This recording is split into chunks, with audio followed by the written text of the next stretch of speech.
Hello everyone, welcome to our third lecture on our first unit, that is of moment of inertia of our syllabus of strength of materials. In our second lecture, that is in our last lecture, we have studied different numericals. We have studied some six numericals over there. Those numericals were of basic nature. Only one or two numericals of that were asked in previous year question papers. Most of them were just to guide you how the examples or how the numericals are being asked in our syllabus. From this lecture onwards, the difficulty level of the numerical rises. In this particular lecture, in this particular segment, we will be learning the numericals that are based on parallel axis theorem and perpendicular axis theorem. Okay, so let's begin.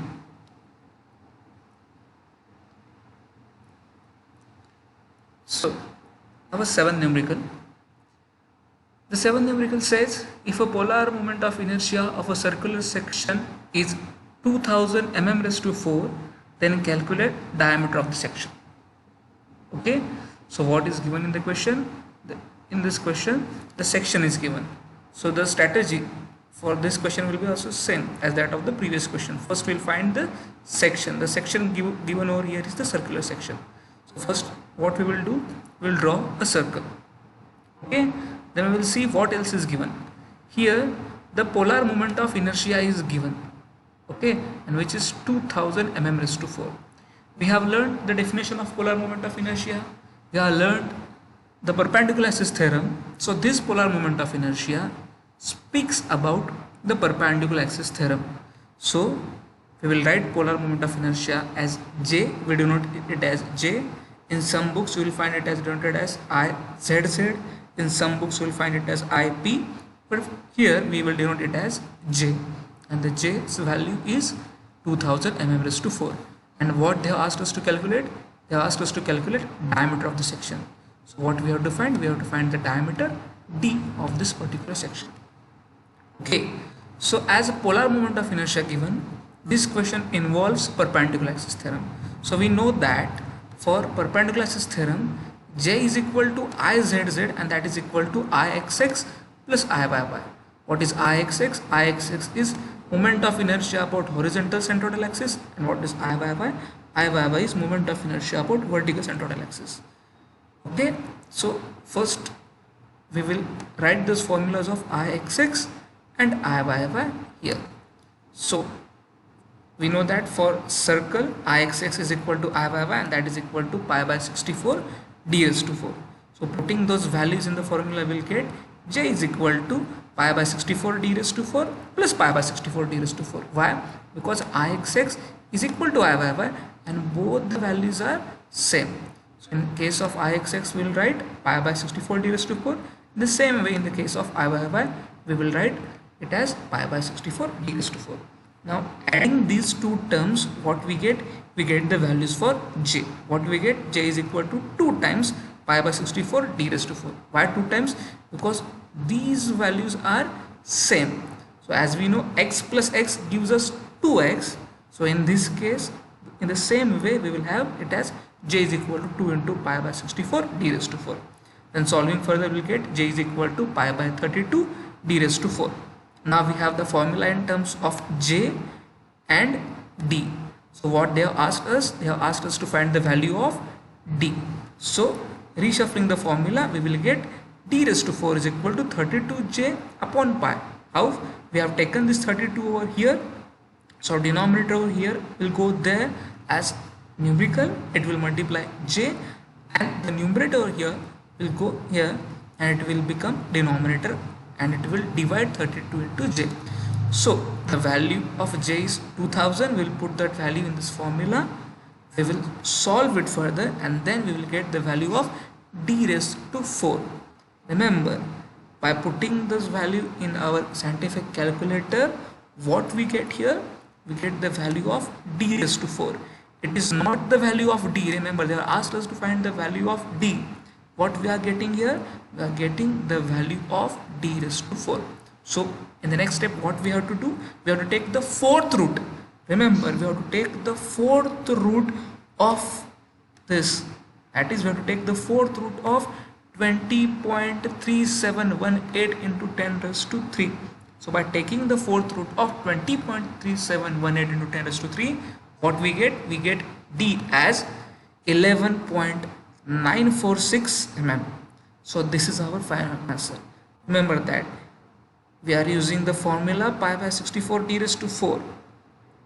Going further, what we are finding? We are finding the value of d raised to 4, and after taking the fourth root of this particular value, what we get? We get the value of d. So the value of d, that is the diameter of section, what we could get over here? We get the diameter of section as 11.946 mm. So this is our final answer. Okay, this question was asked once.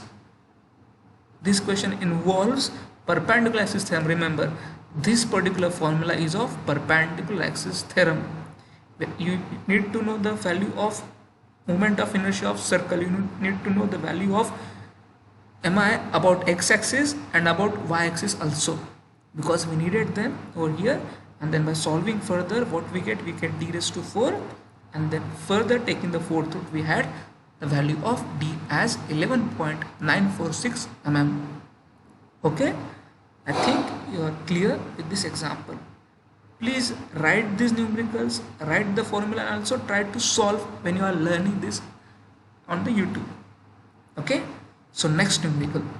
So the eighth numerical states a circular disc has diameter of 80 mm. Calculate moment of inertia about its any one tangent. Okay, once again I will read what the question says. A circular disc. So circular disc means what? They are talking about the section. So what is the section? The section is circular section. So what we will do? We will draw a circle. Further, what they have given? They have given as diameter of 80 mm. Means they have given the diameter, and which is equal to 80 mm. And what they have asked us to calculate?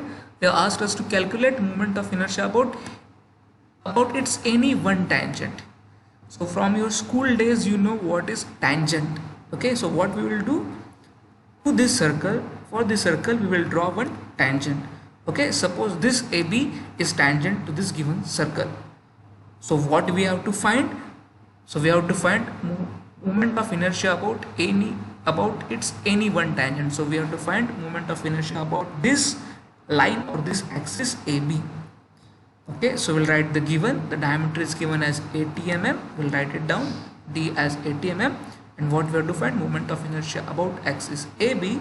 So we'll write it as IAB. Okay, so what we will do further? So for proceeding further, we need to remember the parallel axis theorem. Why? Because this tangent passes through one of the outer point of the circle, and which is parallel to our y-axis. Remember, I have drawn the tangent vertical over here. You can draw a tangent in horizontal manner also. Okay, it is no big deal how you draw the tangent. Okay, they have asked us to find moment of inertia about any one tangent. Okay, so in any way you draw, either you draw it vertical or you draw it horizontal, it is okay. But you have to only stick to vertical or horizontal tangent only. You don't need to draw an inclined triangle, because we don't know the value. So we have not studied the value of moment of inertia for inclined moment of axis, inclined axis of the circle. Okay, so this particular axis is our y-axis. So this is y. So our AB is parallel to axis y. So the distance between these two axes is what? It is our radius. Okay, so by using parallel axis theorem, what we have? IAB is equal to IYY plus AH square. What is IAB here? IAB is moment of inertia about axis AB, that is our tangent. What is IYY? It is moment of inertia about vertical centroidal axis, that is axis YY. What is A? A is area of circle. And what is H? H is the distance between these two axes, that is H distance between axis YY and axis AB. So moving further, what we will first do, we will try to find the value of Iyy. So we know the formula for Iyy, which is pi by 64 d raised to 4. We know the value of d. We'll put this value of d in this formula. So we will have Iyy is equal to pi into 80 raised to 4 upon 64. Putting these values in your calculator, you will get the value of I as 2.0106 into 10 raised to 6 mm raised to 4. Okay, what is the value of Iyy we have obtained? The value of Iyy that we have obtained is 2.0106 into 10 raised to 6 mm raised to 4.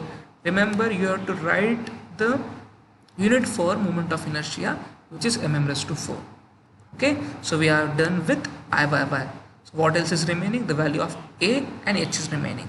What is A? A is the area of circle. What is its formula? The formula for area of circle is pi by 4 d square. What is d? The value of d is 80. So putting that value over here, we'll get A as 5.0265 into 10 raised to 3 mm square. So we are done with this part of area. What is remaining? H. What is H? Again, H is distance between axis YY and AB. And how much it is? It is equal to the radius of the circle. Okay, you know that from your school days that any tangent is at a distance of radius from the center. Okay, and the center of circle and its center of gravity is same. So our vertical centroidal axis, that is axis YY, passes through the center of circle. So distance between center and our tangent is R. R means what? R means radius, and that is half of diameter. So 80 by 2, we will have H, that is distance between two parallel axes, as 40 mm. So putting the value of Iyy, putting the value of A and D in this formula, we will have IAB as 2.0106 into 10 raised to 6. Why? The value of Iyy is this, as we have found. The value of A as 5.0265 into 10 raised to 3 and value of H as 40. We will solve it, and what we will get? We will get the value of IAB as 8.0444 into 10 raised to 9 mm raised to 4. Okay, so what is value of IAB? IAB is equal to 8.044 into 10 raised to 9 mm raised to 4. Okay, remember, when the question comes on tangent, what you have to use? You have to use the parallel axis theorem. Remember that. At many times board has asked the question on tangent. Sometimes they have asked the question on such type of circular disc. Sometimes they asked the question on the hollow circular section. But most of the times they will be asking the questions on tangent. So be prepared for this type of questions. Okay, so what steps we have followed? We have used the formula for parallel axis theorem. We have calculated the moment of inertia about centroidal axis. It may be a vertical centroidal axis or horizontal centroidal axis, depending upon the type of tangent you are drawing. If you are drawing a vertical tangent, it will be a vertical centroidal axis. If you are drawing a horizontal tangent, then in this case it would have been Iyy. Okay, then you need to know the value of area. You need to know the formula of area of that given object. In this case, you need to know the area of circle, formula for area of circle. You need to know the distance between the two parallel axes, and using those all values, you will get the moment of inertia about IAB. Okay, I think you are clear with this numerical.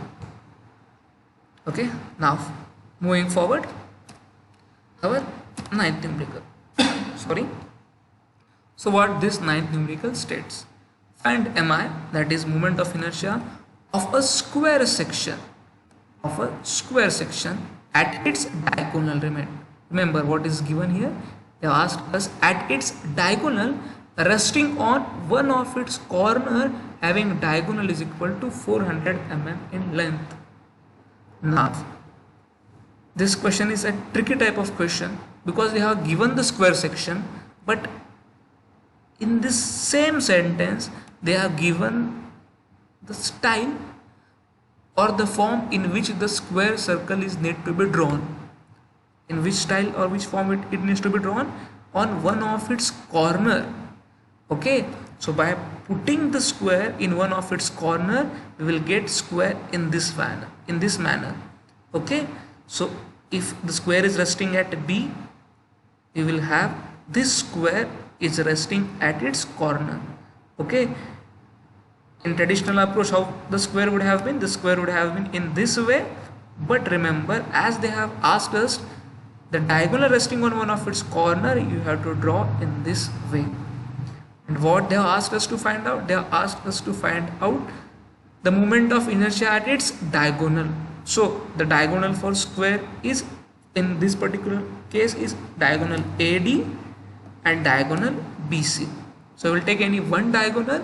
In this case, we will take diagonal BC. So what we have to find here? We have to find the moment of inertia about diagonal BC. What they have given? They have given the length of diagonal of square. So AD is given and BC is given. AD is equal to 400 mm and BC is equal to 400 mm. And we have to write that in given, we will write diagonal is equal to 400 mm. And what we are intended to find? We are here going to find the value of IBC. That is, we are going to find the moment of inertia about diagonal BC. Okay, now suppose you are considering two triangles. If you look at this figure properly, you will get one triangle as ABC and another triangle as BDC. Okay, so this line BC will be there for triangle ABC also and for triangle BDC also. And this line will be the base for both of these triangles. Okay, so for ABC it is also base, that is BC is base of triangle ABC, and for BDC it will be also base. Now what we will do, we will find the moment of inertia about the base of the triangle. In our first lecture we have discussed the various formulas, and in that form, and from that one formula was of the moment of inertia of triangle at its base. Using that formula, what we will find? We will find the value of IBC for triangle ABC. Remember, I have written here strictly for triangle ABC. Why?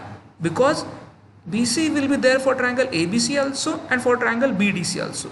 We have to find those both differently, separately, and then we have to add that. Okay, so using the formula for moment of inertia of a triangle at its base, what formula will we have? We have it as BH cube upon 12. What is B over here? B is base of the triangle. Okay, so in this case B is equal to diagonal of this square. So what is the value of diagonal? The diagonal measures 400 mm, and h is what? H is the height of triangle. From here to here it will be the height, and it will be the half of the diagonal. So it will be equal to 400 by 2, and that is equal to 200 mm. Okay, so putting the value of diagonal and height in this formula, we will get the value of IBC at triangle ABC. It will be equal to 266.6667 into 10 raised to 6 mm raised to 4. Remember that the question is not yet finished. What we have done here, we have found the value of IBC, the moment of inertia at BC for triangle ABC. Yet again we have to find the value of IBC for triangle BDC also. Remember that. Okay, so for triangle BDC also BC is base. So for triangle, remember, for triangle BDC, BC is again base. So we have to use the same formula that we have used for this particular IBC, but just the triangle will be changed. IBC is equal, for triangle BDC will be equal to BH cube upon 12. The value of formula will remain same. Okay, but the triangle just have been shifted. We have shifted our focus from triangle ABC to triangle BDC now. So in this case, diagonal will be this much, means sorry, the base will be BC, and that will be equal to the diagonal, and that will be equal to 400 mm, and our base, sorry, our height will be from D till here, and that will be half of this whole diagonal, and that will be equal to 200 mm. So B is equal to 200 mm and H is equal to, sorry, B is equal to 400 mm and H is equal to 200 mm. sorry, I have written here D, correct it as H. Okay, it is H over here. So as the value of B and H is same as that of triangle ABC, the value of IBC for triangle BDC will be same as that of triangle ABC. Remember what I had said? I explained that the value of B, that is base of triangle BDC, and for triangle ABC is same. Why? Both have the same base, so that will be equal to 400 mm. The value of height H for triangle ABC and BDC will be same. Why? It will be the half of the diagonal, that will be equal to 200 and 200, both 200 and 200 mm. Okay, so the formula remains same, the values remain same. So the final answer of IBC at triangle BDC will be same, and that will be equal to 266.6667 into 10 raised to 6 mm raised to 4. Remember, you have tried the unit. Now what we have the value of moment of inertia at BC for triangle ABC also, and for triangle BDC also. Now what we will do, we will add these two quantities to get the value of moment of inertia for BC, for whole BC. Why? Because this BC lies for triangle ABC also and for triangle BDC also. For that reason we have to add those. Okay, so IBC is equal to IBC for triangle ABC plus IBC for triangle BDC. Remember, you have to add it. So 266.6667 into 10 raised to 6 plus 266.6667 into 10 raised to 6. So adding these two, what we will get? We will get IBC as 533.333 into 10 raised to 6 mm raised to 4. Okay, in this particular question, what we have done? We have added the moment of inertia about the same axis. Why? Because for this same axis there were two triangles, there were two planes for this same axis. For that very reason, what we did, we added the moment of inertia of IBC at ABC and IBC at BDC. Remember this.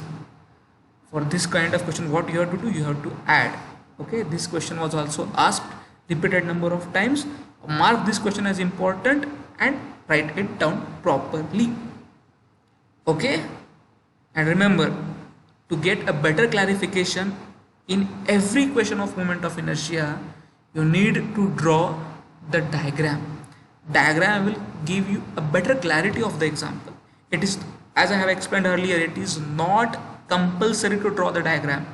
It is for the sake of our understanding to draw the diagram. Okay, now moving forward to the last example of today's session. What the last example states: find the moment of inertia of a solid rectangular section 40 mm wide and 60 mm deep about its smaller side. Okay, so what? First we will search for the section. So what section is given? A solid rectangular section is given. And what they have asked us to find out? They have asked us to find out moment of inertia where? At its smaller side. Okay, so what we will do, we will first draw the rectangle. We will write its side. Sides are given as 40 mm in width and 60 mm in depth. We will write all those values and we will see at which side we have to find the moment of inertia. Okay, so this is our rectangle. So this rectangle 40 mm is our width and 60 mm is our depth. Now where we have to find the moment of inertia? About its smaller side. So which side is smaller? Either this side or this side. These two sides which face parallel to each other and are of same length are of smaller size, and these two sides are of larger size. Okay, so I will take this side at the base. I will write the axis for that as AB.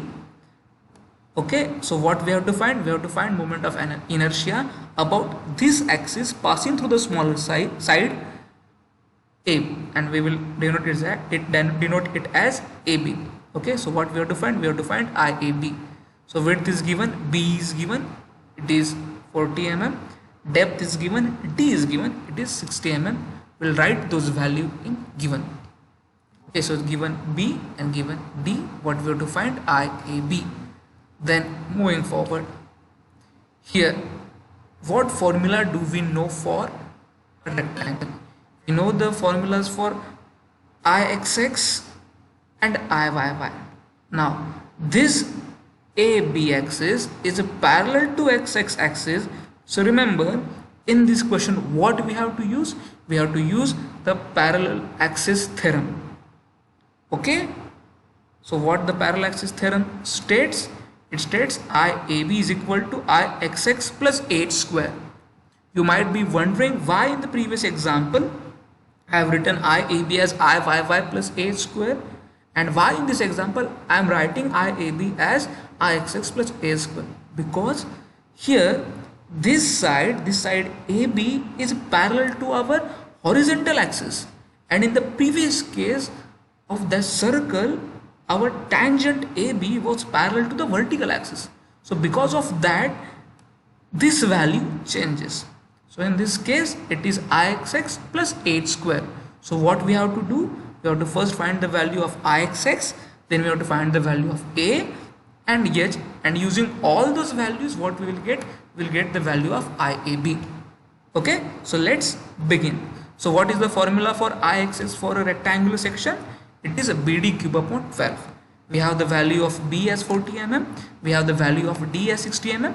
Using that form, using those values and putting those values in the formula, we will get Ixx as 720 into 10 raised to 3 mm raised to 4.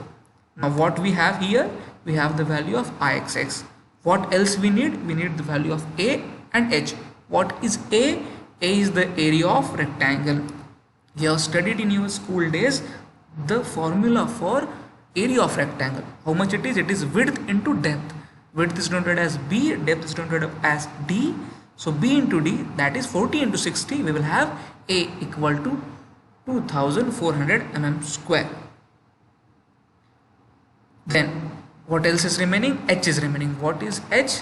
In parallel axis theorem you have studied the meaning of H. H is what? H is the distance between two parallel axes. In this case H is distance between axis X and axis A. So distance between these two is half the total depth.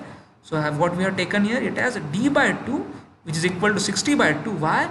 Because the depth is of 60 mm and hence we have H is equal to 30 mm. Okay, so putting the value of H, the value of A and the value of X in this formula, what we have? IAB is equal to 720 into 10 raised to 3 plus 2400 into 30 square. Remember that you have to take square over here. While assessing the question answer papers, we have found that many times students forget to place here power 2.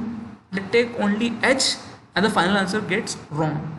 So to avoid that, remember you have to give square, you have to take square to the value of H. Okay, doing so you will get the value of IAB and that will be equal to 2.88 into 10 raised to 6 mm raised to 4. This is our final answer. Okay, so in today's session we learned some 4 examples. Okay, I think you must have cleared, you must have understood these examples. If you have any doubt regarding these examples or regarding the 3 lectures of moment of inertia, you can post your doubts in our Telegram channel as given in the description.